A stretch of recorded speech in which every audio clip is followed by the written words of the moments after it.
요즘 우리 한국의 축구 선수들이 세계 무대에 나가서도 굉장히 좋은 활약을 펼치는 것을 우리는 듣고 보고 있습니다.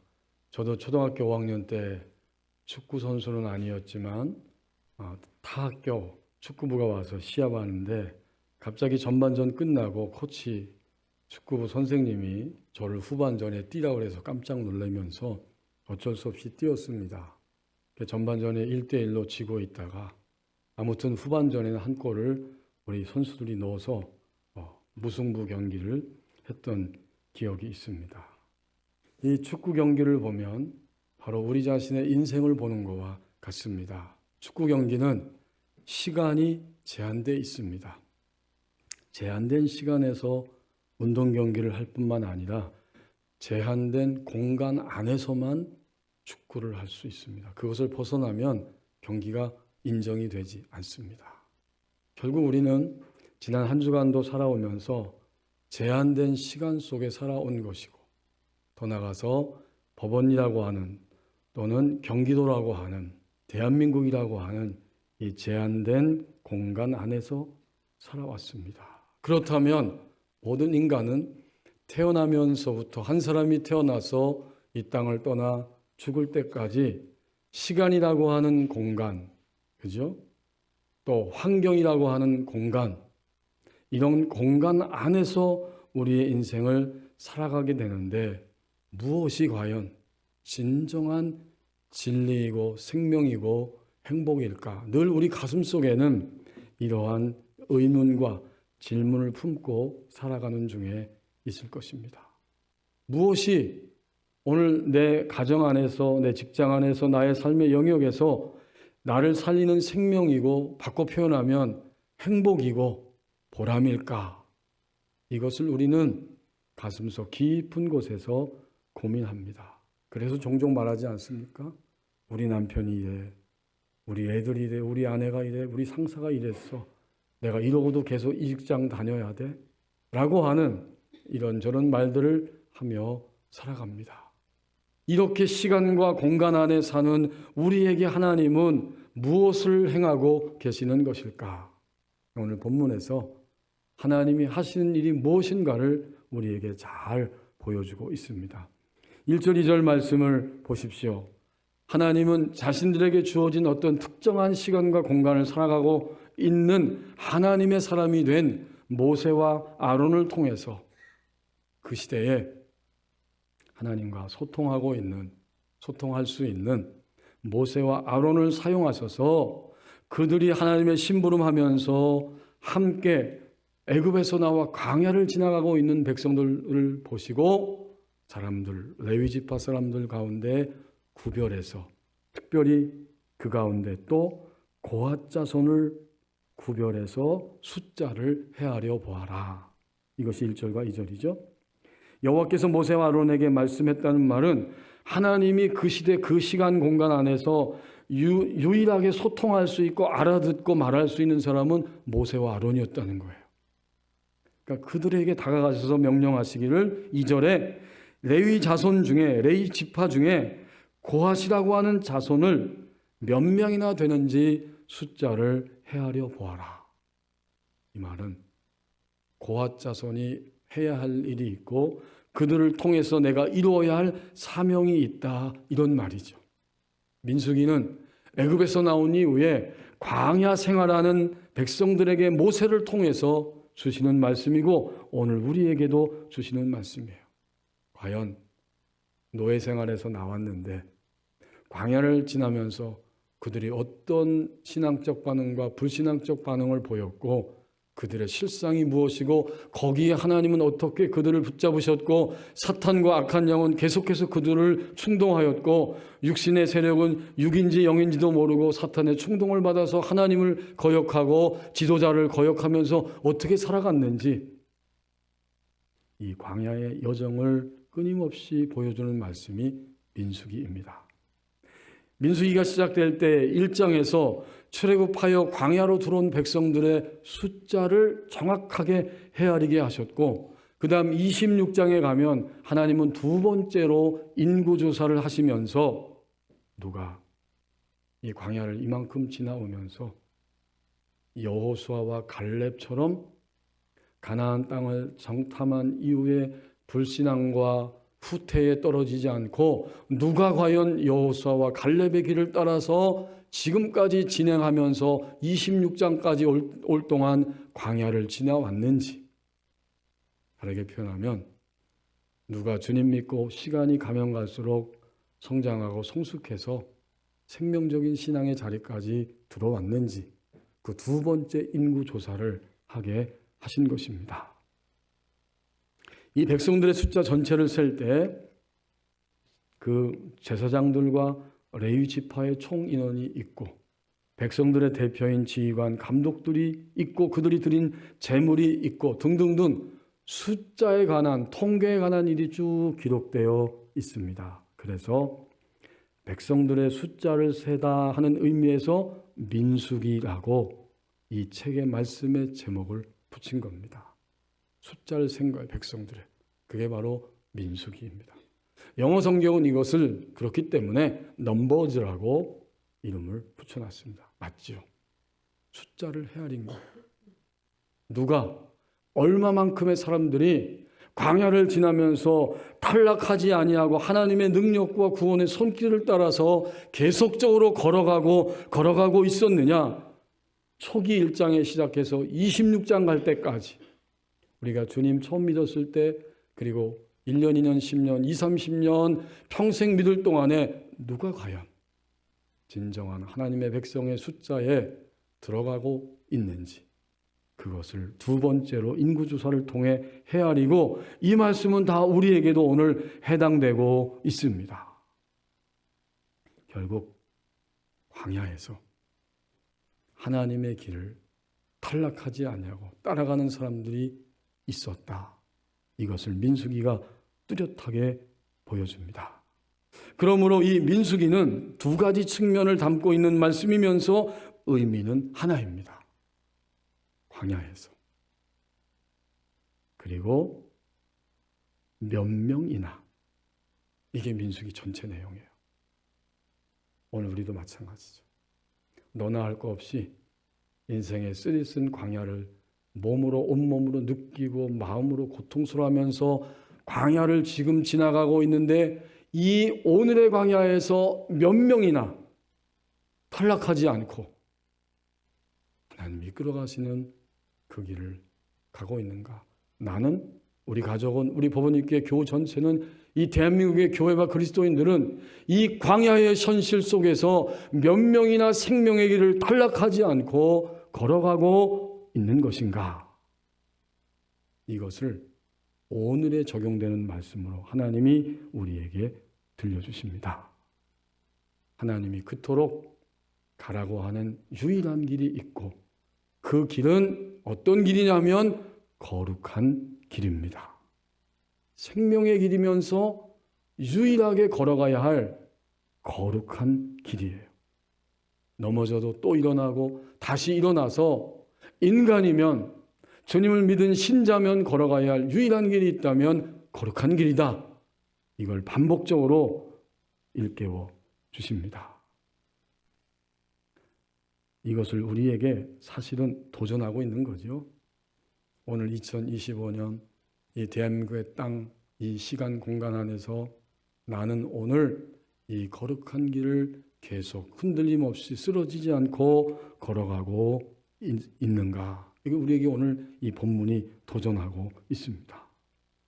자, 이제 오늘 1절과 2절을 통해서 실제적으로 광야를 행진할 때에 이 고핫 자손이 뭘 하였는가를 볼 수 있죠. 하나님은 광야를 걸어가는 동안 모세와 아론, 그 지도자를 통해서 일하시고, 또 레위 지파를 통해서 일하시면서 레위 지파 가운데 오늘 고핫 자손에게 움직이는 성막 성전이, 적어도 광야를 지나가는 동안 성막이 하나님 지시하시는 대로 이곳저곳 옮기면서 갈 텐데, 그 성막 성전의 일을 누가 감당할 것이냐? 바로 고핫 자손이라고 하는 것입니다. 성막이 멈추고 행진할 때마다 그 기구를 만지는 것은 제사장들이 하는 거예요. 그리고 나서 제사장들이 성막의 모든 거룩한 기물들을 가죽으로 보자기로 잘 쌓으면 그 다음에 거룩한 기물을 손대지 않은 상태에서 잘 쌓은 다음에는 고핫 자손이 바로 그것을 어깨에 매는 그 사명을 담당하게 하십니다.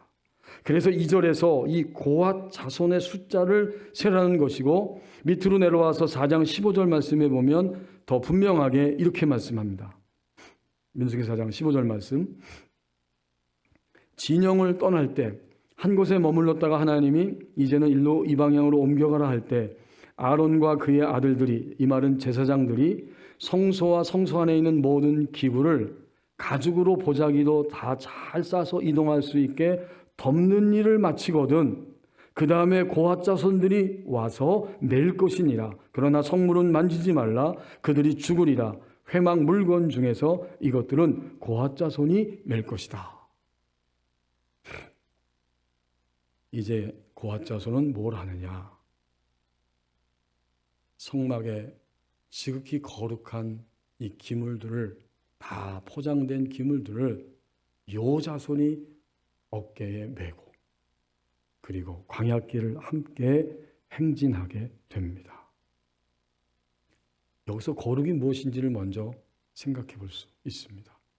거룩은 너도 나도 아무거나 자기 마음에 내키는 대로 하는 게 거룩이 아니었어요. 하나님은 제사장들을 구별하셨어요. 제사장들이 성물에 손을 대게 하셨고, 그 다음엔 고핫 자손을 구별하셨어요. 고핫 자손만이 그 성물을 어깨에 메고 가도록 하나님 앞에서 하나님과의 관계성 안에서 그들을 그렇게 구별하신 것입니다. 거룩이 이런 것입니다. 거룩은 바로 구별되었다, 그런 뜻입니다. 우리가 흔히 검은 옷과 검은 넥타이 매고 걸음도 조심조심 걸으면 구별돼 보이죠? 그렇게 보입니다. 경건해 보입니다. 그런 것이 하나의 표현이긴 하지만 인간 사회에서, 그러나 성경의 본래적 거룩의 의미는 하나님은 우리와 같지 않고 구별되신 분이다. 이게 거룩이에요. 하나님은 우리와 같이 한계를 가진 인간이 아니고 한계가 없으신 따로 구별된 바로 그분이 하나님이시다. 이게 바로 거룩입니다. 그러면 우리가 오늘 이 고핫 자손을 생각할 때에 그들은 거룩함의 일에 지금 참여하고 자신의 인생을 걸어가는 거예요. 하나님을 위하여 하나님 앞에서 하나님과 함께 구별되었는데 고핫 자손은 성물을 어깨에 매는 것을 함으로 구별되어서 자신의 인생을 지금 걸어가고 있었던 것입니다. 다시 한번 우린 깊이 깨닫습니다. 거룩은 하나님이 본래적으로 거룩한 분, 우리와 같지 않으신 분이고, 그렇다면 하나님의 백성이 되었을 때 나는 하나님 앞에서 하나님과 함께 하나님을 위하여 나의 시공간 전체 안에서 구별된 존재로 살아갈 때 나는 거룩함의 시간에 참여하는 것입니다. 그때 거룩을 배우는 거예요. 제가 이 말씀을 준비하면서 거룩의 의미를 생각하고 있을 때 하나님께서 제 마음에 이런 깨달음을 주셨습니다. 그렇구나. 거룩은 구별되는 것인데, 구별되려고 하면 도대체 내가 하나님 앞에서 하나님과 함께 구별된 존재로 살아가는 것이 거룩인데, 그렇게 되려고 하면 훨씬 더 본질적인 의미가 앞에 있을 때 가능해지겠구나. 그것이 있어야 우리는 거룩함으로 나아갑니다. 그것이 무엇이라고 생각되십니까? 나의 인생 전체에서 매 순간 시간과 공간 속에서 나는 하나님을 알아봄. 그러면 거룩을 향해 나가게 됩니다. 하나님을 알아보는 게 먼저예요. 하나님 믿기 전에는 하나님을 알아볼 필요도 없어요. 그러나 주님을 믿고 나서 우리는 내게 허락된 모든 시간과 공간 안에서 하나님을 알아보았기 때문에 하나님 앞에서 하나님을 위하여 하나님과 함께 구별된 우리의 생각과 말과 행동이 따라 나오게 됩니다. 결국 알아보는 것은 하나님을 알아보는 것이고 그리스도인들에게 경우에 그게 첫 번째죠. 그렇게 알아보면 거룩함이 시작됩니다. 천연초등학교 제가 올 초에 들었는데 천연초등학교 새 입학생이 1명이라는 이야기를 누가 하시더라고요. 깜짝 놀랐어요. 어떤 분은 그래도 5명 된다고 하셨는데 그래도 충격이죠. 여기 계신 우리 청년 여러분 또 우리 작년 우리 성도님들 다 해서 적어도 아마 초등학교 다닐 때 50명, 60명, 70명 그 정도 다 된 세대를 살았을 거예요. 그렇죠? 그런데 1명이라니.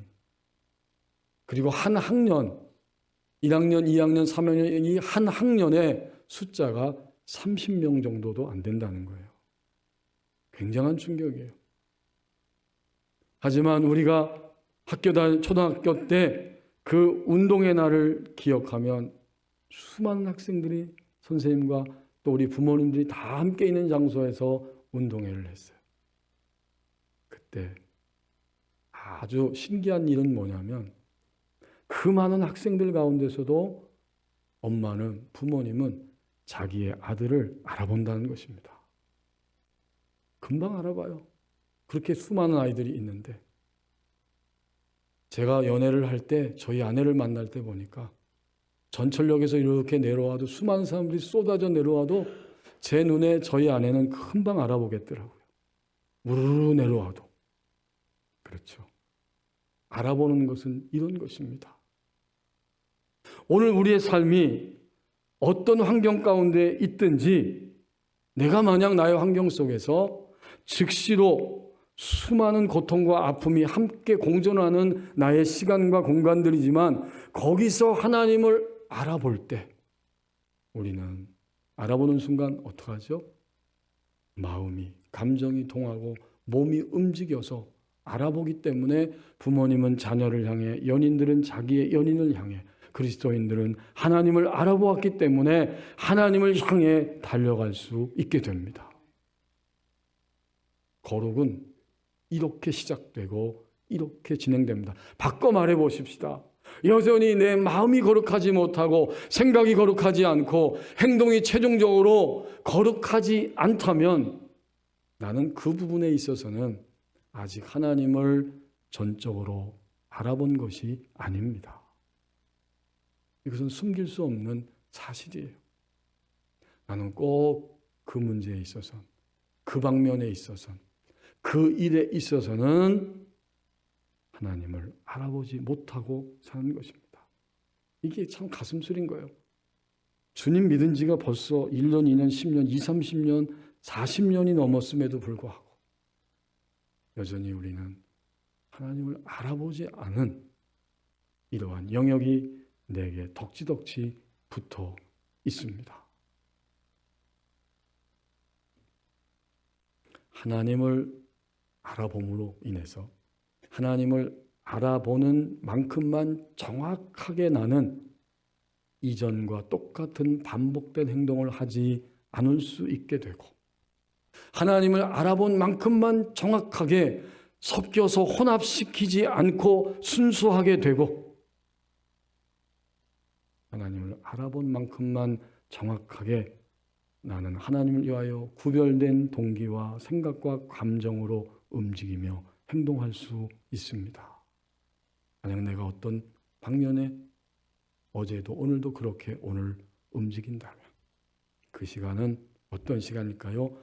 거룩함을 배운 것이고 거룩함에 참여한 시간입니다. 그것만이 거룩이에요. 하나님을 위하여 구별된 것입니다. 오늘 우리가 부모님을 통해 이 땅에 와서 인간으로 여기에 존재합니다. 그리고 더 나아가서 인간인 내가 예수 그리스도가 나의 주님임을 고백하고 주님의 사랑의 영역 안으로 들어온 모든 시간부터 오늘까지 내일까지 허락된다면 나에게 주어진 모든 시간은 무엇일까요? 하나님을 알아보는 시간들이 되어집니다. 한 주간 동안 오늘 예배 자리에 오기까지 어떠셨습니까? 가장 억울한 일이 있으셨습니까? 여전히 해결되지 않은 두려움과 고통이 내면을 휘어잡고 있습니까? 어떤 분들은 나는 사는 게 너무 따분하다.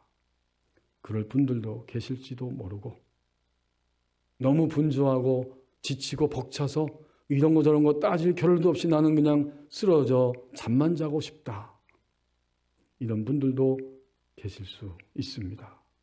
그럼에도 오늘 예배하면서 감격과 감사와 소망 가운데 우리는 확인합니다. 아, 나라고 하는 존재는 주님을 믿은 존재가 되었기 때문에 이제부터는 하나님을 매 순간 알아보면서 살아가는 날들을 나에게 주셨다. 이것이 그리스도인의 일상이죠.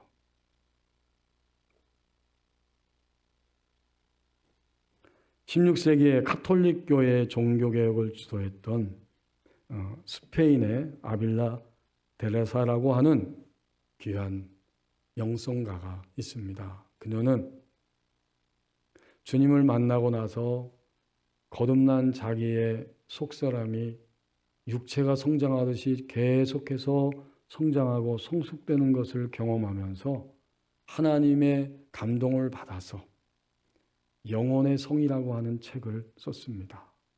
그 영혼의 성에서 인간이 거듭난 이후에 영적 생명이 어떻게 흘러가는지를 그렇게 아름답게 그려놓았는데 인간의 영혼을 금강석이나 맑은 수정으로 이루어진 하나의 성에 비유합니다. 다이아몬드로 이루어진 하나의 성이에요. 그 성에는 방이 여러 개가 있고요. 가장 깊숙한 7번째 방에 하나님이 왕으로 자정하고 계십니다. 첫 번째 방에서 주님을 믿고 나서는 끊임없이 주님 믿는 생명을 꺾어버리고 방해하려고 벌레와 독충들이 우글우글거리면서 한 방에서 그 다음 방으로 성장하고 성숙할 때마다 벌레와 독충들이 끊임없이 속이고 물어뜯고 회방하는 과정들이 당연히 있죠. 그것을 아름답게 펼쳐놓은 글들이에요. 그리고 첫 번째, 두 번째, 세 번째, 여섯 번째, 마지막에 7번째 방에 들어갔을 때 왕으로 자정해 계신 하나님과의 온전한 결합이 이루어진다. 제가 그 책을 보면서 6번째 방에서 주시는 은혜를 그려놓고 있는데 그것을 여러분에게 함께 소개하고자 합니다. 만약 내가 거듭나고 성장하고 성숙해서 6번째 방에 들어가면 하나님이 주시는 은혜 가운데 여러 가지 은혜가 있지만 3가지를 언급하고 있는데 첫 번째 은혜는 하나님의 위대하심을 인식하는 것이다. 너무 단순한 말인데요.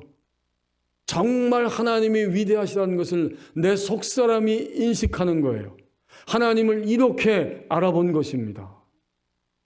하나님 위대하시고 그 위대하심을 바라보면 바라볼수록 감격이 나오고 그래서 하나님을 더 우러러보게 되는 은혜. 이것은 6번째 방에 도달한 속사람의 첫 번째 주시는 은혜다. 두 번째 은혜는 그렇기 때문에 자기를 아는 지식과 겸손입니다. 이건 자연스러운 거예요. 그렇게 경이로운 창조주 하나님이 이렇게 연약한 나를 사랑하시고 그럼에도 불구하고 나는 끊임없이 주님께 죄를 범하면서 오늘도 살아가고 있는데 내가 어떻게 감히 하나님을 우러러 볼 수 있는 것인가? 자기를 아는 지식과 실상을 아는 거죠. 겸손이 따라온다면 그것은 정말 완전한 은혜입니다. 은혜 받으면 자기의 실상을 알게 되고 교만해질 수가 없다는 거죠. 그렇다고 해서 좌절한다는 이야기가 아니에요. 진정한 은혜를 받았을 때 나의 실상을 알고 결코 교만할 수 없어요. 그 하나님 앞에 있는 존재라는 사실이 너무나 분명하기 때문에 이것은 비굴도 아니고 절망이 아니라 은혜입니다. 세 번째 은혜는 그토록 위대하신 하나님을 섬기는 데 받쳐지지 않는 한 이 땅의 모든 것을 멸시하는 것입니다. 여러분, 이거 16세기의 글이기 때문에 우리가 이걸 이해를 해야 돼요. 그러면 오늘 21세기 살면서 AI도 무시하고 이것저것 다 무시하고 그냥 산속에서 살란 이야기냐? 그게 아니죠. 내 모든 것, 나 자신과 관계된 모든 것이 하나님을 섬기는 데에 받쳐지는 것이 된다. 그 우선순위가 분명해지는 거예요. 하나님께 바쳐지고 드려지지 않은 어떤 것도 가치가 없다고 생각할 정도가 아니라 이제 이 속사람은 그것을 자연스럽게 던져버린다. 그게 멸시한다. 그런 의미잖아요. 이건 조금 새겨서 들어야 되죠. 16세기 언어니까. 그렇습니다. 이것이 하나님을 알아봄으로 인해서 깨닫고 도달하게 되는 하나님의 은혜입니다. 그것이 거룩이에요. 거룩함에 입문할 때에 이런 세 가지 은혜가 그리스도인들에게 따라옵니다. 이렇게 여섯 번째 방해 사건을 소개해주고 있습니다. 이제 3절과 4절 말씀을 보십시오. 거룩함의 시간, 거룩함을 배우는 시간이 계속된다면 이제 매 나의 일생 순간순간마다 거룩함을 일깨움으로 기쁨이 나의 내면 안에 솟아오르게 되고 내 안에 솟아오른 거룩함으로 인한 기쁨이 나와 같은 시간대와 공간을 살아가는 사람들에게 흘러 넘치고 그것을 흘러보내는 인생으로 살아갑니다. 3절 4절이 그 말씀을 우리에게 보여주고 있어요. 3절에 보면 이 고핫 자손을 계수하라고 한 다음에 그 다음에 또다시 30에서 50세까지 연령대를 구별하여서 그 사람들이 회막기를 하기 위해 그 사람들 세우라고 그 역사에 참가할 만한 모든 자를 숫자를 계수하라 이렇게 명령합니다. 여러분 이거 금방 이해할 수 있죠? 30에서 50까지는 가장 왕성하고 너무 어리지도 않고 늙지도 않고 모든 것을 민첩하게 하면서 정말 그 회막에 거룩한 지성물들을 옮기고 어깨에 맬 수 있는 가장 적정한 연령대입니다. 하나님은 우리가 육체로 된 존재라는 사실을 이렇게 또 가르쳐 주시는 거예요. 너희는 육체야. 근데 그냥 육체가 아니라 영과 함께하는 통합적 존재인 육체와 영이 통합된 존재다 하는 사실을 알려주는 거예요. 육체가 움직일 때는 몸으로 움직여야죠, 당연히. 그래서 요 연령대 회막 봉사를 위해서 이들을 사용하시기 위해 계수하라는 겁니다. 그리고 이들의 할 일이 무엇인지 4절에서 단적으로 분명히 말씀해 주시죠. 고핫 자손이 회막 안에 지성물에 대하여 할 일은 이러하니라. 회막 안에 거룩한 지극히 거룩한 물건들, 언약궤, 떡상, 등대, 분향단, 번제단 이렇게 회막 안에 있는 거룩한 물건 이것들에 대해서 할 일은 고핫 자손이 해야 할 일이다. 아까 살펴보았던 것처럼 그것을 어깨에 매는 것입니다. 상상해 보십시오. 고핫 자손들이 하나님의 부름 앞에 구별되었습니다. 자신들의 사명과 할 일을 알게 되었습니다. 그들의 인생의 영역을 보게 된 것입니다. 그리고 나서 드디어 하나님의 명령에 따라서 제사장들이 성물과 기물을 가죽과 보자기로 잘 포장해 놨어요. 그러면 그 다음엔 고핫 자손이 그것을 감격 속에서 어깨에 메고 하나님이 멈추라고 할 때까지 지정하신 장소에 가기까지 행진하며 걸어갑니다. 그때 고핫 자손의 마음속에는 무엇이 느껴졌을까요? 원망과 또 힘듦과 회의와 이런 것이 느껴졌을까요? 아니죠. 하나님을 알아보게 하셨고, 하나님을 알아보니까 고핫 자손인 나는 하나님과 함께 하나님을 위하여 이 성막의 기물을 매는 것으로 구별된 존재, 이것을 위하여 내가 거룩함의 일생을 살아가도록 부름받은 존재, 얼마나 감격하겠습니까? 그 속에는 기쁨이 흘러 넘치게 됩니다. 광야길을 가면서 힘든 여정일지라도 하나님을 위하여 하나님과 함께 거룩함으로 구별되어서 세워져서 내가 지금 이 일을 한다는 사실을 너무나 정확하게 깨닫게 하셨고 알기 때문에 감격 속에서, 기쁨 속에서 하루하루 그들은 살아가고 있었을 것입니다. 이제 우리는 겸손하게 다시 한번 깨닫고 바라보게 됩니다.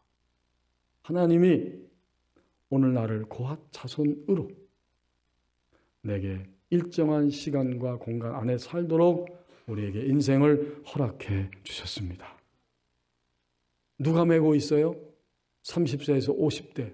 이 말은 바꿔 말하면 주님을 믿고 나서 어떤 육체와 인생의 나이가 아니라 진정으로 건강하고 신실하고 온전하게 성장하고 성숙된 속사람이 되었을 때 그는 하나님이 자기에게 메어준 것을 메고 기쁨과 감격 속에서 하나님이 가라고 하는 장소를 향해, 방향을 향해 걸어갈 수 있습니다. 주님을 믿는 것은 먼저 자신 안에 기쁨이 있는 것이죠. 유일한 기쁨, 온전한 기쁨, 이것이 주님을 믿는 길입니다.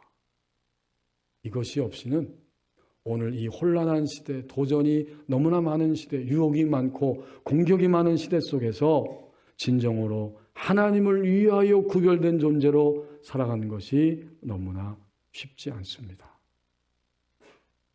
이제 다시 한번 질문할 수밖에 없습니다.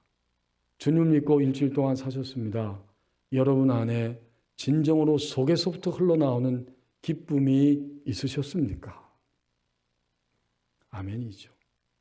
속상하고 힘든 것은 사실이고 두렵고 염려되는 것도 사실이지만 주님이 거듭난 내 영 안에 계시고 내 온몸에 함께 계시고 영원토록 나와 함께 계시고 나의 삶의 방향을 이끌어 주십니다.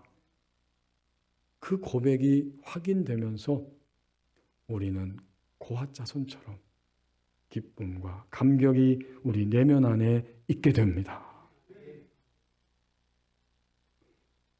그러므로 오늘의 의미는 분명해지는데 신앙이 성장하고 성숙되어 거룩함의 짐을 지고 자신의 길을 가는 사람들이 고핫 자손처럼 여기에 있고 그 말은 나도 오늘 그렇게 짐을 지고 갈 수 있고 가야 한다는 것을 보여주시는 말씀입니다. 하나님을 위하여 구별된 거룩함은 그러므로 내가 마땅히 매야 할 것을 매는 것입니다. 뭘 메고 가는 거죠, 우리는? 이 고핫 자손은 광야에서 구별되고 세워져서 지극히 거룩한 성물을 메고 갔어요. 우리도 오늘 메고 가야 돼요. 우리는 뭘 메고 가는 겁니까?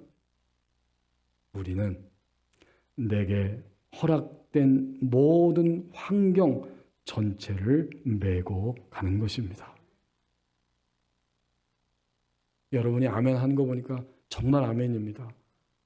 내가 메고 갈 건 뭔가 좀 엄청나고 뭐 쉽고 뭐 이런 건 특별한 거 인기 있는 건가 생각했는데 그게 아니고 내게 주어진 환경 전체를 메고 가는 거예요.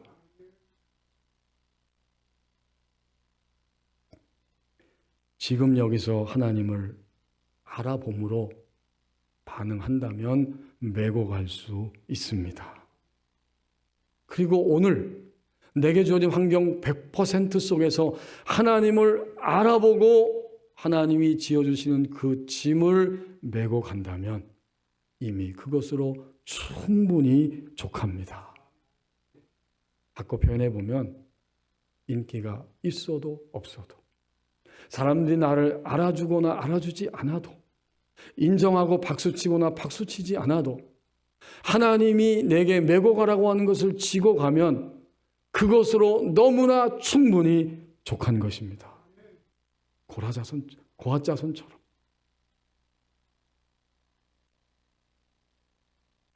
이렇게 거룩함을 선택함으로 내면에는 기쁨이 솟아오르고, 또 상상해 보십시오.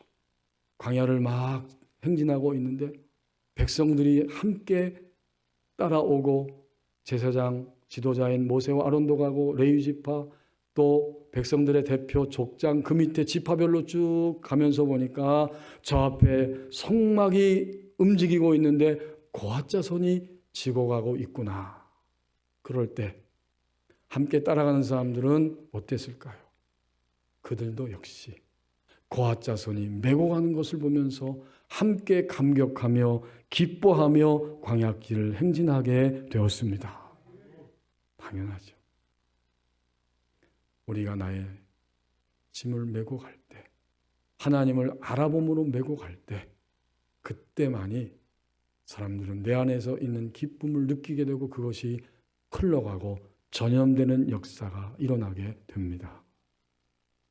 그래서 광야길 전부를 무사히 통과한 것은 아니지만 그 길을 통과한 광야에서 광야를 넘어서 가나안으로 간 세대가 있게 된 거예요. 당연히 기쁨도 흘러가지만 불순물도 전염됩니다. 이건 부인할 수 없는 사실이에요. 하나님을 알아보지 않고 말하고 움직이고 행동한 모든 불순물도 내가 알지 못해도 사람들에게는 전염이 되고, 사람들은 저것이 불순물이라고 하는 것을 하나님 앞에서 깨닫고 보게 됩니다. 나도 마침내는 내가 불순물이었구나 라는 사실을 깨달을 날이 오게 됩니다.